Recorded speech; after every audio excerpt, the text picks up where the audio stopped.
সহজেই কিন্তু আপনার ডায়াবেটিস কন্ট্রোল হয়ে যায়।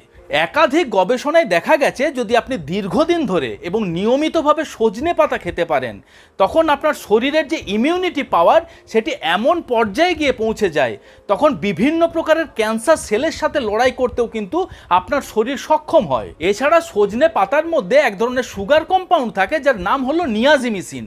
এই নিয়াজিমিসিন অন্যান্য ক্যান্সারের সাথে সাথে প্যানক্রিয়াটিক ক্যান্সারকেও কিন্তু প্রোটেক্ট করতে সক্ষম। সজনে পাতার মধ্যে যে প্রচুর পরিমাণে ভিটামিন এ এবং ভিটামিন সি রয়েছে সেগুলি আমাদের শরীরে অ্যান্টিঅক্সিডেন্ট হিসেবে কাজ করে। আর আমাদের শরীরে যখন অ্যান্টিঅক্সিডেন্টের মাত্রা বৃদ্ধি পায় তখন আমাদের শরীরের ফ্রি রেডিক্যালগুলিকে ধ্বংস করতে সক্ষম হয়। আর আমাদের শরীরের ফ্রি রেডিক্যালগুলি যখন ধ্বংস হয়ে যায় তখন আমাদের শরীরের সেলগুলিকে ড্যামেজের হাত থেকে এবং আনন্যাচারাল গ্রোথের হাত থেকে রক্ষা করে।